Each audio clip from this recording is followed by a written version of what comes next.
say howdy, we say hi. Let's get rowdy, let's get wild. Let's get wild. Let's get wild. Let's get wild. Let's get wild. Let's get wild. Hi, I'm Lisa Ackerman. Welcome back to another What's Left in Cooking Friendly for Kids with Allergies.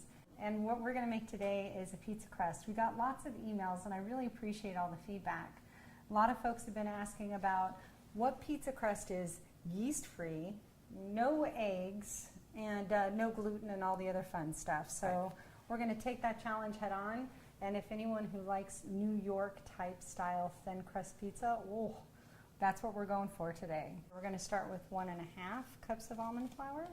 Now for folks who have allergies with nuts, there's a great bread pizza crust mix from Anna's that I really like. It's another great alternative for people who are avoiding a lot of carbs and sugars. So I like this one as well. So Jamie's going to get the flaxseed meal going, and now let's talk about the starches. What's really important about this recipe to get that crisp New York style pizza crust is arrowroot. I love arrowroot starch.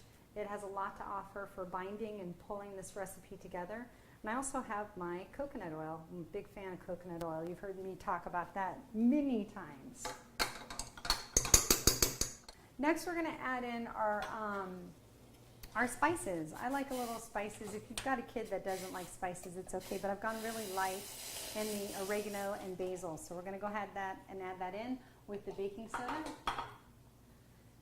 And for folks who like a little sweetness, I do like maple syrup a lot. But you can just add just a wee bit for flavor. I use typically maybe ½ a teaspoon. So what's great about what Jamie's helping me with now, it's great for kids that have digestive issues. It gives a great deal of fiber and also allows a binding, like what you would look for in a gluten flour.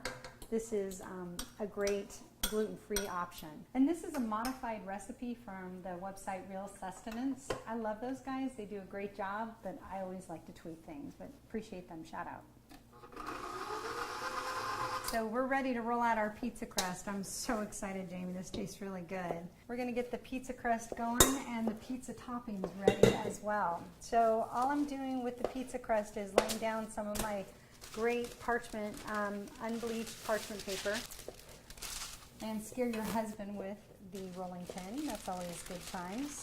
So we're just going to real simply roll this thing out. You really want it to be as thin as possible. And it's really all a matter of preference as to how thin you want it to be. This is not a really good thick crust, so that looks good. So I'm just going to go and outline my pizza crust so it's going to look a little prettier when I take it out of the oven. So don't be afraid of the rolling pin. Your husband can be afraid of the rolling pin, but you don't need to be afraid. This is why you gotta love parchment paper. And here we go. We're gonna pre-cook this at 350 for about 22 minutes. Look at this pizza crust. It's not totally cooked yet, so that's okay because we're going to add our toppings to this. Most of us have a can of organic tomato sauce in our pantry. So all I'm doing is adding in just a smidge, okay, a ¼ teaspoon of oregano. A smidge doesn't work in measurement. A ¼ teaspoon of basil. And a wee bit of salt. Okay, a ¼ teaspoon of salt. And for kids who are really sensitive to tomatoes, this is great because you can make it as fine as you want it to be.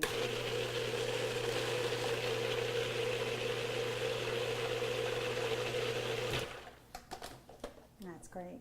That smells good.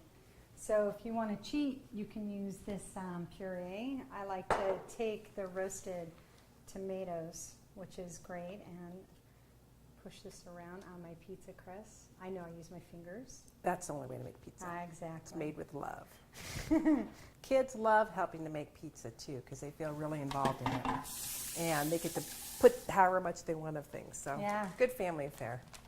And we love the Daya cheese. It goes on pretty much almost everything in my house. I'm going to go ahead and add the Daya cheese here. Too much cheese makes it a little soggy, so you may want to cook it a little longer and have it get a little bubblier. We're also using some organic sausage. This is the sweet Italian sausage, and the more the better. And then we're going to add our sliced back olives. I love olives, but again, if you've got a kid that likes pepperoni, there's a great nitrate-free pepperoni from Boar's Hill. There's our pizza ready to go in the oven. I'm ready. Let's do this. Our pizza's in the oven at 400 degrees. You can go anywhere from about 25 to 30 minutes, but again, you really want it bubbly and cooked. If you put it at a higher temperature, the fake cheese doesn't like that and it can scald. Your kid's gonna love you for such a great pizza. We'll see you next time on What's Left. If you have any questions, please email us at autismlive@gmail.com, or you can hit facebook.com/autismlive, or go to the Taco website at Tacanow, TACANOW. There's thousands of recipes waiting for you to enjoy. We'll see you next time at Autism Live. What's Left? You say howdy, we say hi. Let's get rowdy, let's get wild. Let's get wild.